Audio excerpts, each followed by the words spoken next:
मैं Shakeel Ahmad GS classes में आप सभी का इस्तकबाल करता हूं। दोस्तों, प्राचीन भारत का इतिहास पढ़ रहे हैं हम लोग। इससे पहले हम लोग ने 2-3 वीडियो देखा है और उसको भी डिस्कस किया। उसके साथ साथ सिंधु घाटी की सभ्यता जो लुसेंट का है उसमें ऑब्जेक्टिव क्वेश्चन वो सब भी हम लोगों ने डिस्कस किया। तो क्रमबद्ध तरीके से पहले हम थ्योरी को पढ़ेंगे, एक तरह से नोट्स को पहले डिस्कस करेंगे, उसके बाद जो है उस पर ऑब्जेक्टिव क्वेश्चन जो भी आता है। लुसेंट मेरा उद्देश्य है कि लुसेंट को मैं जो भी अभी वैदिक काल पढ़ेंगे ये खत्म होगा तो हम वैदिक काल का जो लुसेंट में है ऑब्जेक्टिव उसको भी लेके आएंगे, ताकि आप उसको बनाएं तो पता चले कि हाँ ये क्वेश्चन यहाँ से हमारा नोट्स से सटीक सब बैठ रहा है या नहीं। तो इससे पहले जो सिंधु घाटी सभ्यता हमने पढ़ा, मेरा 2-3 वीडियो है, तो उस वीडियो का आप एक बार जरूर देखिए। 3 वीडियो है और उसके बाद आप हमारा जो लुसेंट का जो एनालिसिस किया है ऑब्जेक्टिव क्वेश्चन, सारा क्वेश्चन उसी में दिया हुआ है और आंसर भी है, तो उसको भी आप डिस्कस कर लीजिएगा, देख लीजिएगा। चलिए आज शुरू करते हैं वैदिक काल। देखिए वैदिक काल जो आता है एक तरह से हम कहें कि देखिए इससे पहले हमने देखा कि धर्म का थोड़ा सा जो है आगमन थोड़ा बहुत आपको दिखता है। कहाँ पर आपको इससे पहले जो है आपने देखा कि धार्मिक प्रवृत्ति जो है वो सिंधु घाटी सभ्यता में थोड़ा सा था, लेकिन मंदिर वगैरह नहीं था, कर्मकांड नहीं थे, ये सब कुछ भी नहीं था। अब वैदिक काल में जैसे आता है, क्योंकि 1500 से देखा हमने, 1500 तक पढ़ा, आज पढ़ेंगे वैदिक काल में 1500 से लेकर के आपका 600 बीसी तक। 600 बीसी आता है तो उसके बाद देखते हैं कि फिर धर्म में हम इंटर हो जाते हैं, जैसे बौद्ध धर्म और जैन धर्म, ये सब का आगमन होने लगता है। चलिए आज वैदिक काल। वैदिक काल में देखिए 2 तरह से हम लोग पढ़ेंगे, क्योंकि वैदिक काल देखिए एक तो पहले क्या क्या इसमें पढ़ना है उसको भी देखते हैं। वैदिक मतलब विद या धातु से बना हुआ, मतलब किसका, विद्या का जानना यानी ज्ञान, एक तरह से कहें तो धातु का ज्ञान। तो देखिए वैदिक काल में कौन सा धातु आता है उसको भी हम लोग देख लेंगे।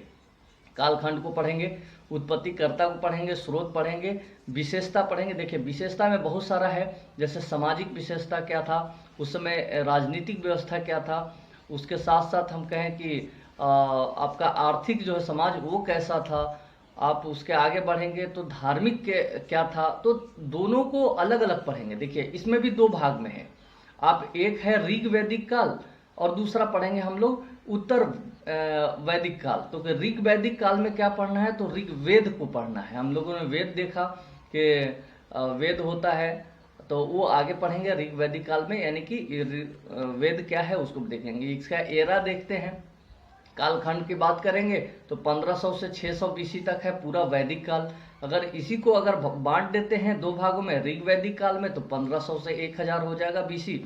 इसको बोलते हैं पूर्व वैदिक काल, यानी वैदिक काल के पहले का नाम होता है इसे। तो इसे जानने का क्या स्रोत है, हमने इतिहास में देखा कि स्रोत से ही पे ही आधारित हम इतिहास को पढ़ रहे हैं। तो इससे जानने के लिए स्रोत क्या है, तो स्रोत यही पढ़ेंगे ऋग वैदिक काल में कि हम ऋग्वेद का जो है उसको बारे में हम पढ़ेंगे। ऋग्वेद, वेद क्या है, ऋग्वेद क्या है, आगे हम पढ़ेंगे। तो पूरी तरह से ऋग वैदिक काल ऋग्वेद पे आधारित है। दूसरा हम पढ़ेंगे उत्तर वैदिक काल। उत्तर वैदिक काल यानी ऋग्वेद जैसे ही समाप्त होता है उसके बाद, यानी 1000 से 600 बीसी के पास। तो 600 बीसी हम देखते हैं कि बौद्ध धर्म के आज से पहले तक का पढ़ेंगे। तो इसका स्रोत क्या है, तो देखिए इसका भी स्रोत कहीं न कहीं ऋग्वेद, यजुर्वेद, सामवेद, ये सब भी स्रोत है। इसके साथ साथ हम देखते हैं कि आरण्यक, उपनिषद, वेदांत, ये सब भी है स्रोत। हम लोग ऑलरेडी पढ़ चुके हैं। साहित्य में हम बात करें ये धार्मिक हो गया, धार्मिक स्रोत में हम ये सब शुरू का वीडियो में स्रोत जहां हम कहें प्राचीन भारत का, उसमें हम लोग देख चुके हैं। चलिए उत्पत्तिकर्ता इसका क्या है, तो देखिए इसका जो कहे तो एक आर्य का आप नाम सुने होंगे। तो इसका जो आगमन एक तरह से कहें कि वैदिक काल से ही हो जाता है। इसके बारे में तो उत्पत्तिकर्ता लोगों का मानना है कि आर्य लोग से हुआ है। अब आर्य क्या है, तो आर्य एक संस्कृत भाषा का शब्द है, कोई जातीय ये नहीं है कि कोई क्षेत्र ऐसा कुछ नहीं है। ये क्या है, संस्कृत भाषा का शब्द है, भाषा सूचक शब्द है ये कोई जात उपजात ऐसा कुछ नहीं है। इसका अर्थ जो होता है आर्य का, वो श्रेष्ठ होता है, कुलीन होता है, उत्तम होता है, सज्जन, महान, साधु, सभ्य, ये सब आता है। ये सब आता है कि ये है। तो हालांकि ये कहा जाता है कि आर्य जो है किधर से, तो ये दक्षिण रूस के तरफ से का ये कह सकते हैं उधर से, लेकिन इसका प्रमाण जो है कहीं न कहीं सब हम लोग देखते हैं कि कहीं वेदों में मिलता है तो वहीं से है। अब ऋग्वेद में पढ़ेंगे तो आर्य के बारे में उसमें डिस्कशन हो जाएगी, जो भी वहां से रहेगा वो देख लेंगे हम लोग। चलिए इसके बारे में उत्पत्तिकर्ता के और हम देखते हैं क्या है। आर्य जो शब्द है उसका सबसे पहले प्रयोग कब हुआ था? मैक्स मूलर ने किया था। मैक्स मूलर ने 1853 में 1853 में देखते हैं कि हम रेलवे का जो है विकास होता है भारत में, और उसी समय देखते हैं कि इसका आर्य शब्द का जो है प्रयोग होता है। उसके बाद अगर बात करें तो ऋग्वेद में जो है, ऋग्वेद अभी पढ़ेंगे ऋग्वैदिक काल में, तो उसमें 33 बार आर्य शब्द का प्रयोग हुआ है। ये सब सिर्फ समझने के लिए है, यहाँ से क्वेश्चन डायरेक्ट तो नहीं आ सकता है लेकिन इनडायरेक्ट बहुत कुछ आ सकता है। चलिए इसको भी हम आगे देखेंगे। चलिए ऋग्वेद ये हुआ। अब देखिए भारत की हम बात करें तो भारत में कहाँ क्या है उसके बारे में हम देखते हैं। देखिए अगर हम भारत की बात करें तो भारत का ये क्षेत्र और विशेष कहाँ कहाँ कौन है क्या है उसको भी देखते हैं। देखिए अब इसमें भी ऋग्वेदिक का जो आर्य की बात करें तो इसमें भारत के लोगों का मानना था, कुछ लोगों का मानना था कि ये भारत के अंदर, भारत ही नहीं कहें उस समय तो आपको सब मिला करके है, तो जो लोग थे तो जो है आसपास के यानी अपने ही क्षेत्र से बिलोंग करते थे। तो कश्मीर से कुछ लोगों ने कहा, जैसे एल के केलकर ने कहा कि नहीं नहीं कश्मीर से ही आए हुए लोग थे। ऐसा सप्त सिंधु जो 7 नदियों का क्षेत्र है वहाँ से इसका हुआ है, जो आगे पढ़ेंगे। और ब्रह्मर्षि प्रदेश से है, गंगानाथ जो झा है उन्होंने कहा। मध्य प्रदेश से है, राजबली पांडे ने कहा। मतलब इनका मानना था कि भारत के ही थे आर्य के बारे में जो बात हो रही है। तो अब अभी दूसरा कुछ पक्ष को मानना था कि भारत के बाहर से आए हुए थे आर्य। तो भारत के बाहर से कहाँ? तो पामीर के पठार से, तो तिब्बत से, तो देविका प्रदेश जो अफगानिस्तान से हम कहें, दक्षिण रूस से, ये सब का मानना था कि यहाँ से आया हुआ था। लेकिन इसका स्पष्ट हम एक प्रमाण हम नहीं कर सकते हैं कि ये सही हो, लेकिन इतिहासकारों का मानना है तो हमको उसको देख के चलना पड़ेगा। चलिए ये तो हुआ हमारा आर्य के बारे में डिस्कशन। अब इसके बारे में देखिए मैप, तो मैप है अभी तो ये मैप में आप देखेंगे तिब्बत कहाँ है, देखिए ऊपर में है तिब्बत है, या कुछ यहाँ से, यानी कि एक तरह से हम देखते हैं कि आर्य के बारे में जो डिस्कशन अभी कहा गया कि कहाँ से, तो कुछ लोगों का मानना था नहीं भारत के अंदर से ही हुआ है, दूसरे का मानना था कि तिब्बत इधर हो गया। आप अगर रूस गए, यानी कि जो भारत के जो बॉर्डर लाइन है उस क्षेत्र की बात कुछ लोग कर रहा है, इधर से कर रहा है, तो कुछ अफगानिस्तान इधर से कर रहा है। तो ये सब मानना था। अब स्रोत को देखते हैं कि इसका स्रोत क्या है। देखिए स्रोत को भी पढ़ते हैं, दो तरह से है इसका स्रोत। हम ऋग्वैदिक काल और उत्तर वैदिक काल पढ़ेंगे तो उसका स्रोत तो कुछ होना ना। तो स्रोत क्या होगा? देखिए अब स्रोत को दो भाग में हम देखते हैं, एक पूरा तात्विक स्रोत क्या है और साहित्यिक स्रोत। हमने ऐसे भी प्राचीन इतिहास का जो स्रोत है उसके बारे में हमने डिस्कशन किया है, फर्स्ट वीडियो में देखेंगे। पूरा तात्विक स्रोत में क्या क्या आता है वहाँ से आप देख लेंगे, यहाँ डिस्कस नहीं करेंगे। साहित्य में भी क्या आता है वो भी वहाँ से देख लेंगे, थोड़ा सा यहाँ डिस्कस करते हैं। पूरा तात्विक स्रोत में जैसे अभिलेख आता है, अभिलेख में क्या क्या पढ़ने को मिलेगा यहाँ से, तो ये कहते हैं माइनर का अभिलेख, एशिया माइनर का अभिलेख आप देखेंगे जो कि तुर्की में है, और बोगजोई का अभिलेख, इसको दोनों नाम से जाना जाता है, जो तुर्की में है 1400 बीसी का है। कस्सी का अभिलेख जो ईरान में है 1600 बीसी का है। देखिए ईरानी आर्यों का एक शाखा हम कह सकते हैं, इसको कहा गया है ईरान का हम कहेंगे तो ईरानी आर्यों का, तो आर्य जो है ईरान से भी संबंध रखता है ऐसा माना गया है। अब मृद भांड हम कहेंगे पूरा तात्विक स्रोत में, तो ऋग्वैदिक काल में आपको देखने को मिलेगा कि कुछ गिरिवनी मृद भाई आगे देखेंगे। उत्तर वैदिक काल में चित्रित घूस जो देखने को मिला है वो मृद भांड, उसको भी हम देखेंगे। ठीक है, मृद भांड मतलब मिट्टी से बना हुआ जो चित्रित किया हुआ जो बर्तन है उसको बोलते हैं। चलिए ये सब ऑलरेडी हम लोग पढ़ चुके हैं, लेकिन यहाँ पर यही तो है। देखिए इतिहास बहुत सारे ऐसे चीजें हैं जो कि एक दूसरे पीछे से लिंक रखता है। अब साहित्यिक स्रोत को हम साहित्यिक स्रोत भी हम पढ़ चुके हैं, तो इसलिए ज़्यादा इसमें हम डिस्कशन नहीं करेंगे। मेरा फर्स्ट वीडियो देख लीजिएगा साहित्यिक स्रोत में, उसमें आपको समझ में आ जाएगा। चलिए साहित्यिक स्रोत में क्या क्या था, यहाँ पर ग्रंथ सब है, ये क्या है, ये मेरा फर्स्ट जो है स्रोत, उसमें देख लीजिएगा। देखिए वैदिक लोगों को हम कह सकते हैं कि यहाँ पर लिपि का ज्ञान नहीं था। देखिए जो महत्वपूर्ण क्वेश्चन जहाँ से आ सकता है वो सब हमने डिस्कस कराया है। चलिए अब पढ़ते हैं ऋग्वेद के बारे में। चलिए यहाँ से आपका शुरू हम करते हैं तो ऋग्वेद के बारे में। ऋग्वेद है क्या, इसके बारे में देखते हैं। देखिए ऋग्वेद एक प्राचीन वेद है, ये प्राचीनतम वेद है ये। और इसने कौन क्या इसमें के बारे में है तो वेद व्यास ने लिखा था। ऋग्वेद का संकलन किया था, मतलब इकट्ठा किया उसको। ऋग्वेद का जो है ये हैपायन महर्षि कृष्णन हैपायन या फिर इसको कहें वेद व्यास, ऋग्वेद का संकलन किया था इन्होंने। जानकारी इसमें क्या है, ऋग्वेद में क्या है पढ़ना, तो इसमें देवताओं की स्तुति को या प्रार्थना के बारे में पढ़ना है। इसमें स्रोतों का संकलन है, ठीक है। इसमें प्रार्थना से संबंधित ये सब है ऋग्वेद में। और हम आगे आएंगे तो ऋग्वेद जो है 4 भाग में बटा हुआ है। कौन कौन से है तो इसमें मंडल है, अष्टक है, सूक्त है, ये मंत्र है। तो ये सब आपको एग्जाम का पॉइंट ऑफ व्यू से हो सकता है डायरेक्ट फैक्चुअल क्वेश्चन में आ सकता है कि आपका मंडल कितना है। तो मंडल देख लीजिए 10 मंडल है, 8 अष्टक है। सूक्त कितना है तो 1028। मंत्र भी हम देखते हैं इधर है, मंत्र देखते हैं कितना है तो देखिए बहुत ज़्यादा है 10,580। तो मंत्र में क्या है तो प्रत्येक मंत्र अग्नि देवता की उपासना से प्रारंभ होता है। ये भी क्वेश्चन मैंने डाला है इसको। अब सबसे महत्वपूर्ण मंडल को देख लीजिएगा। मंडल जैसे है 1 से लेकर के जो 10 मंडल है उसको किसने लिखा है वो सब बहुत महत्वपूर्ण हो सकता है आपके लिए। चलिए जिसमें हम देखते हैं कि महत्वपूर्ण रूप से इसमें मैंने 2 मंडल को रखा है, क्योंकि ये तीसरा मंडल जो है जो विश्वामित्र ने लिखा है, इसमें क्या है गायत्री मंत्र। अभी गायत्री मंत्र जो आता है आप देखेंगे कि गायत्री मंत्र है उसको विश्वामित्र ने लिखा था। और कहाँ पर ये मिलता है तो तृतीय मंडल में। तो कभी कभी क्वेश्चन आता है। एक और क्वेश्चन आता है सप्तम मंडल से, जैसे इसको किसने लिखा था तो वशिष्ठ ने लिखा था। और इसमें क्या है वर्णन तो 10 राज युद्ध का वर्णन है, यानी 10 राजाओं का युद्ध होता है, रामीन जिसको बोलते हैं। ये जो है ये सप्तम यानी 7वां मंडल में दिखता है, वशिष्ठ ने लिखा था। महत्वपूर्ण क्वेश्चन यहाँ से एक और हम देखते हैं कि 10वां मंडल को देखिएगा। 10वां मंडल के बारे में क्या है टिक लगाया हुआ है।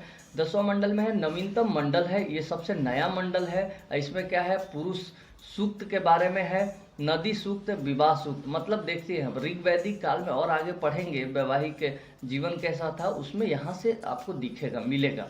तो विवाह सूक्त, नदी सूक्त, नदी के बारे में वर्णन मिलेगा, इसके में भी हम आगे देखते हैं।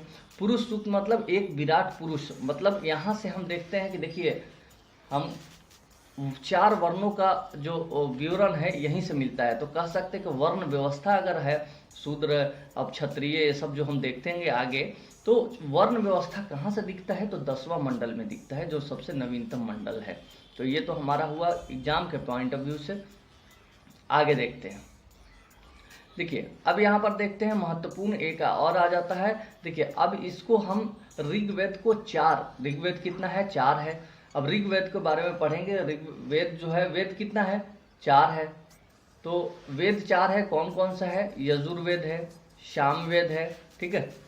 और एक और है उसको भी पढ़ेंगे, अथर्ववेद है। तो वेद जो है 4 में हमने फर्स्ट जो अभी देखा ऋग्वेद देखा। आगे हम नेक्स्ट देखेंगे यजुर्वेद। यजुर्वेद क्या है उसको भी देख लेते हैं। देखिए ये इसमें है यजुर्वेद में, देखिए क्या है 40 अध्याय है, 1990 मंत्र है। सबसे बड़ा अगर बात करें तो ऋग्वेद है जो हम लोग ने अभी डिस्कस किया। 10 मंडल है, 8 अष्टक है, हमने देखा 10,000 से ऊपर मंत्र है उसमें है। यजुर्वेद देखिए क्या है, इसमें क्या पढ़ना है उसके बारे में देख लीजिए। इसमें देखिए विषय वस्तु क्या है, इसमें क्या है कर्मकांड, यांत्रिक अनुष्ठान, यानी एक तरह से कहें कि जो पूजा पाठ होता है उसमें कर्मकांड यानी विधि कराने, पूजा कराने के विधि का वर्णन है। इसमें जो रिचुअल जो होता है उसका वर्णन है। और एक तरह से कहें कि ये बलिदान प्रथा से भी संबंधित है। इसमें बलिदान पुरोहित द्वारा जो है बलिदान, हम देखते हैं कि आज भी कुछ बलिदान दिया जाता है। तो ये सब मंत्र कर्म कांड है। जो कर्म क्या है, जो जिसमें आगे देखते हैं कि कर्म कांड का ही विरोध होता है। तो इसी को जो है ज़्यादा कर्म कांड होने लगता है। इसके आगे जो पढ़ेंगे ऋग्वेद के बाद में वैदिक रीत काल में। तो उसके बाद देखते हैं कि फिर धर्म जो आता है, दूसरे अल्टरनेट धर्म आता है, बौद्ध धर्म और जैन धर्म। तो कर्मकांड ज़्यादा होने से वजह से ही ये खर्चीला हो जाता है। यजुर्वेद में और क्या है, देखिए शुक्ल यजुर्वेद है, इसको कहते हैं संहिता। देखिए इसको वाजसनेयी संहिता है, कान, ये सब क्या है देखिए पद में लिखा हुआ है। ये सब विस्तृत रूप में हम ना जाएंगे। कृष्ण यजुर्वेद कहते हैं, जो गद्य में लिखा हुआ है, इसमें क्या है, कान है, कपिस के, ये सब जो है तैतरे, ये सब बहुत डिटेल में हम ना जाएंगे। चलिए आगे हम देखते हैं यजुर्वेद के बारे में। सिर्फ यही इसमें क्या विषय वस्तु है, तो कर्मकांड है। ठीक है, ये हमारा हुआ यहाँ। चलिए आगे हम देखते हैं सामवेद के बारे में। देखिए सामवेद क्या है, सामवेद का देखिए, सामवेद का भाग ही हम देखिए राजकीय, जैमिनीय या कौधुम, ये सब जो है आता है, भाग है। और इसमें मंत्र कितना है उसको भी देख लेते हैं। इसमें 1549 है। अभी भी देखते हैं कि जो शुरू में हमने पढ़ा ऋग्वेद में, उसमें काफ़ी मंत्र था, 10,000 से ऊपर। तो ये किस पे आधारित, सामवेद ऋग्वेद पर ही आधारित है। और इसमें क्या क्या है, 75 मूल मंत्र है, शेष जो है 1474 मंत्र जो है वो ऋग्वेद से लिया गया है। तो एक तरह से कह सकते हैं कि ऋग्वेद जो है वो एक मूल है। हमको ऋग्वैदिक काल में ऋग्वेद को ही पढ़ना है, बाकी ये सब तो उसका एक भाग कह सकते हैं कि थोड़ा सा है वो सब भी। तो सामवेद में देखिए क्या है, इसका कौन है, इसका क्या कहा जाता है, उद्गाता क्या है, तो इसको कहा जाता है उद्गाता, मतलब गाने वाला।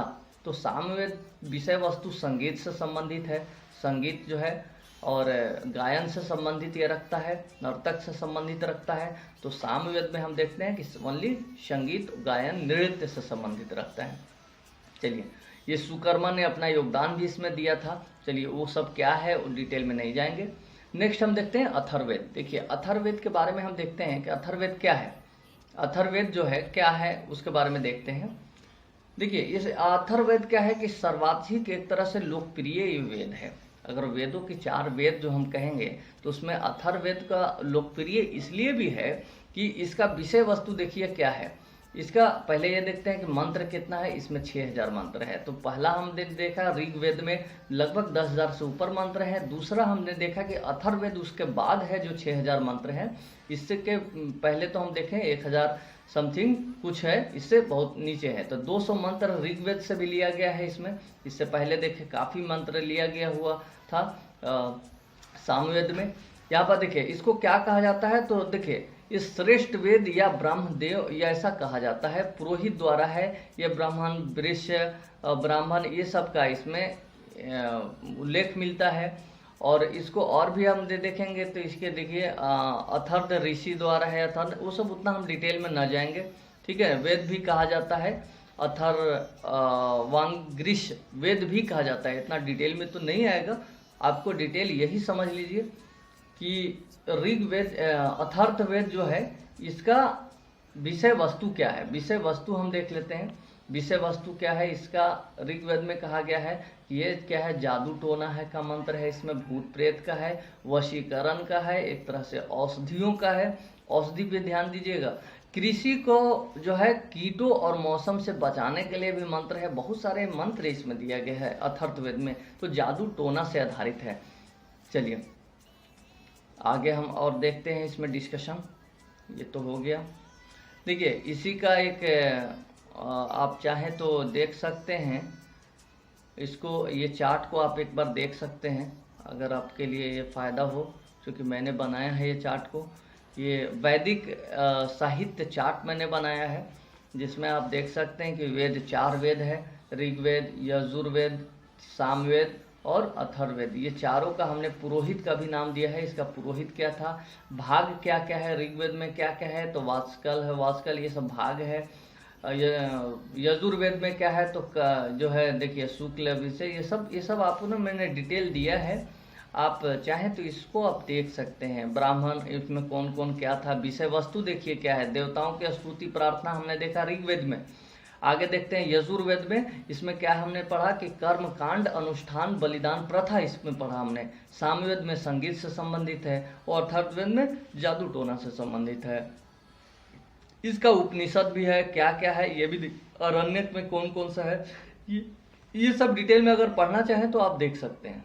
चलिए ये नेक्स्ट हम देखते हैं कि आगे जो है वो आपका आता है वैदिक काल का। अब देखिए यहाँ से मेन हम अब शुरुआत करते हैं कि वैदिक काल के बारे में हम पढ़ते हैं। वैदिक काल के और वैदिक कालीन जो है भौगोलिक व्यवस्था क्या थी उसको भी हम देखते हैं। चलिए तो अभी देखते हैं। इसमें देखिए ऐसे ऐसे समझते हैं। देखिए वैदिक काल को हम दो भागों में ने देखा, ऋग्वैदिक काल और उत्तर वैदिक काल।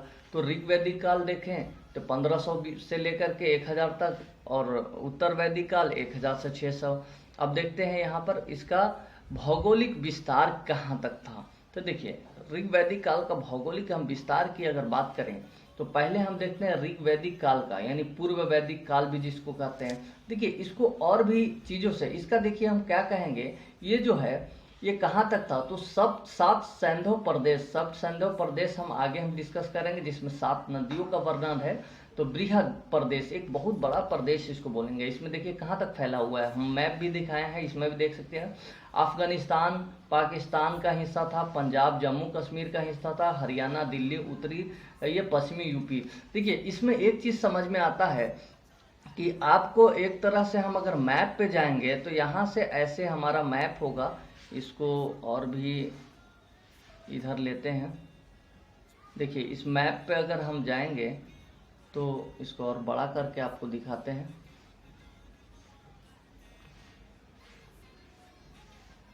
देखिए इस मैप पे अगर जाएंगे तो एक यहाँ से आप यूपी से अगर बात करें, देखिए यूपी से अगर बात करें ऐसे इधर जाता है और यहाँ आपको यहाँ तक आता है, यानी दिल्ली तक आता है यूपी का थ्रू। इधर आपका हमारा जो ये चार्ट ऐसे दिया हुआ है, ये दूसरा है। इधर हम और आगे बढ़ते हैं तो हम कह सकते हैं कि अभी जो हमारा जो क्षेत्र है वो एक तरह से हमारा जो अभी इससे पहले हमने पढ़ा कि सिंधु घाटी सभ्यता, तो लगभग सिंधु घाटी सभ्यता का ही क्षेत्र है। थोड़ा सा आगे पीछे हो सकता है लेकिन वही क्षेत्र है। नीचे थोड़ा सा हम ना नीचे राजस्थान ये क्षेत्र को हम छोड़ दिए हैं। गुजरात हम देखते हैं कि हम गुजरात और महाराष्ट्र में भी हम देखते हैं कि सिंधु घाटी की सभ्यता फैला हुआ है, लेकिन ये दोनों इसमें नहीं है। तो ये जो हमने देखा कि ये कोना एक तरह से कहें तो ये हमारा था ऋग्वैदिक काल का विस्तार। यही अगर उत्तर वैदिक काल, यानी कि नेक्स्ट में हम पढ़ेंगे कि उत्तर वैदिक काल कहाँ तक गया है, तो ये हमारा जो है थोड़ा सा क्षेत्र बढ़ जाता है। देखिए यही अगर भौगोलिक विस्तार हम करें, आप यहाँ पर देखते हैं कि भौगोलिक विस्तार तो ऋग्वैदिक काल तो विस्तार है ही, जहाँ है वो तो रहेगा ही, प्लस और क्या जुड़ जाता है गंगा यमुना का द्वार कहाँ है, तो हम देखते हैं कि बिहार भी इसमें शामिल हो जाता है।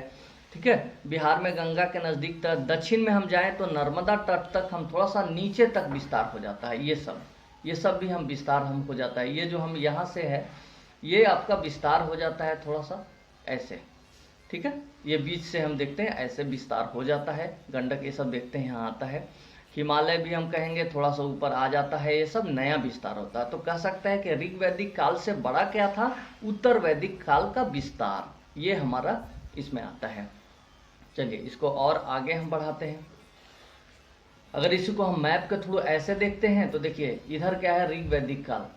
लेफ्ट में हमने ऋग्वैदिक काल, ये तुर्कमेनिस्तान है, पश्चिमी यूपी तक है, इधर अरावली है, इधर भी हमने देखा। ठीक है, ये हमारा अफगानिस्तान तक है इधर। और इसी को हम अगर उत्तर वैदिक काल में देखते हैं तो देखिए हिमालय ऊपर में जाता है, इधर अफगानिस्तान ही रहता है, लेकिन इधर हमारा बढ़ जाता है।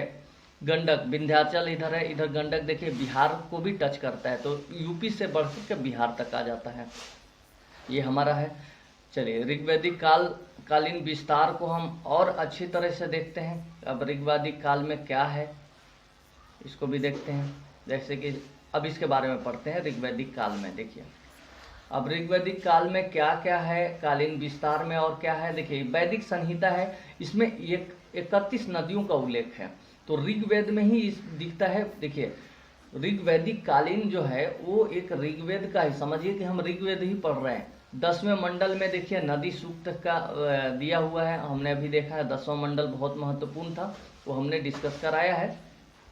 इसको और भी जाएंगे। देखिए नदी सूक्त का इसमें देखिए अफगानिस्तान हो, सप्त सिंधु प्रदेश हो। सप्त सिंधु प्रदेश क्या है उसको भी देखेंगे। अफगानिस्तान में देखिए बहुत सारे 3-4 नदियां हैं, ये आप देख सकते हैं। इन सबको आप पहले क्या नाम था, अभी का ये नाम है, ये सब नाम है, काबुल, ये सब कुर्रम, ये सब अभी का नाम है, ये पहले नाम था। तो ये अफगानिस्तान में ये 4 नदियां था। इसके साथ साथ सप्त सिंधु प्रदेश में हम देखते हैं कि इसको दैवकृति यूनि भी बोलते हैं। ये जो है सप्त सिंधु मतलब 7 नदी का इसमें उल्लेख है। तो 7 नदी इसमें कौन कौन है उसको भी हम देख लेते हैं एक बार। देखिए ये क्वेश्चन आता है, सिंधु, देखिए सिंधु है जो कि झेलम है, चेनाब है, रावी है, मधुइच्छा है, सतलज है, ये सरस्वती है। तो ये हमारा 7 जो है ये सप्त सिंधु इसी 7 नदियों को ही कहा गया है। जो ये देखते हैं आधुनिक नाम ये सब है, ये सब आधुनिक नाम है। चलिए ये तो हो गया हमारा। अब गंगा नदी का भी एक बार देखिए, गंगा नदी सप्त सिंधु में नहीं आता है। गंगा नदी का बाद जो है एक बार उल्लेख हुआ है ऋग्वेद में, ठीक है। वहीं अगर यमुना नदी का बात बोलें तो 3 बार उल्लेख हुआ है। चलिए ये तो हमारा हुआ।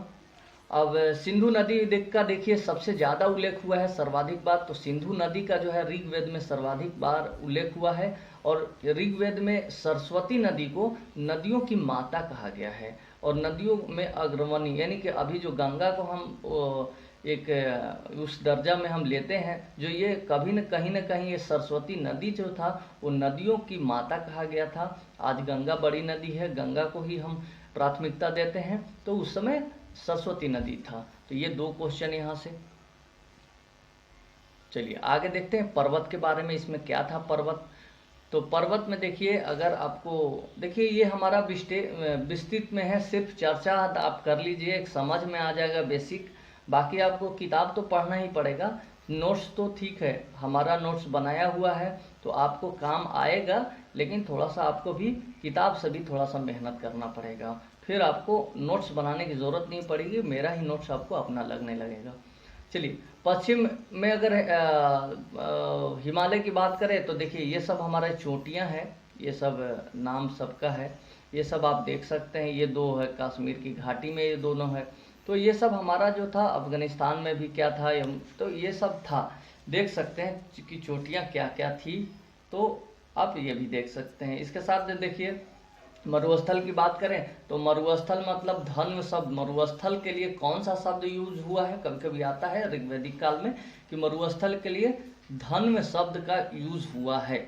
ये तो हमारा हुआ उत्तर ऋग्वैदिक विस्तार। इसी तरह अगर समुद्र की बात करें तो समुद्र में देखिए परावत का हम कहा जाते हैं, और उसको अपर, ये सब अरब सागर में है, पूर्व सरस्वत, ये सब अलग अलग नाम है। देखिए स्थान का है, जो जगह है, ये सब का उल्लेख हुआ है। अरब सागर हम में गिरता है, जो सब लोग ये सब है। समुद्र कौन कौन सा था, तो ये सब का भी उल्लेख हुआ है। तो विस्तृत रूप से जो हमारा रेड मार्क किया हुआ है वही आपके लिए महत्वपूर्ण है, जहाँ से क्वेश्चन पूछा जाता है। अब हमने ऋग्वैदिक काल देखा, अब देखेंगे उत्तर वैदिक कालीन विस्तार। तो उत्तर जो भौगोलिक है उसको विस्तार देखें कि ऋग्वैदिक काल है वो तो है ही, प्लस बिहार भी आ जाता है, शामिल हो जाता है। और उसके बाद थोड़ा सा और अगर क्षेत्र बात करें तो दक्षिण का भी कुछ क्षेत्र आ जाता है, जो ऊपर में हमने डिस्कस किया। चलिए इसमें नया क्या होता है, राजाओं द्वारा विजय प्राप्त करके क्षेत्र विस्तार होता है। देखिए ऋग्वैदिक काल में कोई राजा प्रजा ऐसा कुछ नहीं होता है, बहुत छोटे स्तर पे कबीला के रूप में सब लोग रहते हैं, व्यवस्था जो हम कहें उस सब में रहते हैं लोग। लेकिन यही अगर भौगोलिक विस्तार जो होता है, हम कहें कि उत्तर वैदिक काल में, तो एक राजा, यानी कि यहाँ से राजनीति में जो कहें और लड़ाई विशेष की बात आ जाती है, और राजा जो है एक दूसरे से जीत करके और क्षेत्र का विस्तार करता है। इसमें और क्या होता है नया, तो लोहे के कुल्हाड़ी से जंगलों का विस्तार होता है। जैसे देखते हैं, अब देखिए यहाँ पर लोहा का पहली बार हम देखते हैं कि ज्ञान प्राप्त हुआ और इसका यूज भी हो रहा है। इससे पहले हमने देखा कि सिंधु घाटी सभ्यता में लोहा का कोई ज्ञान नहीं था, हालांकि सोना चांदी ये सब था, लेकिन लोहा नहीं था वहाँ। तो लोहा का पहली बार हम देखते हैं कि उत्तर वैदिक कालीन में, ऋग्वेद में नहीं, उत्तर वैदिक कालीन में यहाँ पर जानकारी मिलती है। आग से जलाता है, और उसके बाद देखते हैं कि सतपथ जो है ब्राह्मण में भी ये दिखाता है, सप्तपथ ब्राह्मण जो है उसमें भी ये चर्चा किया हुआ है। तो ये सब चीज़ें हैं जो आपको ज़्यादा डिटेल में नहीं जाना है। ठीक है, माधव गौतम राहुगन, ये सब भी उसमें दिखा है, किसका है लिखा हुआ, जो कि जो उन्होंने कहा है, तो ये सब चीज़ें हैं। चलिए इसके बाद हम देखते हैं, उत्तर वैदिक काल हो गया, विस्तार हमने देख लिया। अब यहाँ पर देखते हैं और क्या क्या पढ़ना है उसको भी देख लेते हैं। ठीक है, अब राजनीतिक देखिए, भौगोलिक विस्तार हमने और भी देखा और भी आगे भी देखेंगे, और देखिए क्या क्या पढ़ना है उसको भी देख लेते हैं। देखिए उस समय अगर बात करें तो राजनीतिक जीवन क्या था, मतलब वैदिक कालीन में अभी भी दो तरह से हम देखिए कंपैरिजन भी आपको एग्जाम में एक दूसरे से कंपैरिजन भी ये करना किया ऋग वैदिक काल में क्या था, उत्तर वैदिक कालीन में क्या आया, वो सब आपको देखने को मिलेगा। तो चलिए वैदिक कालीन को हम नेक्स्ट वीडियो में हम लेकर आएंगे, क्योंकि वीडियो ज़्यादा लंबी हो जाएगी। वैदिक कालीन राजनीतिक और जो है ये सब नेक्स्ट वीडियो में लेके आएंगे। Thank you.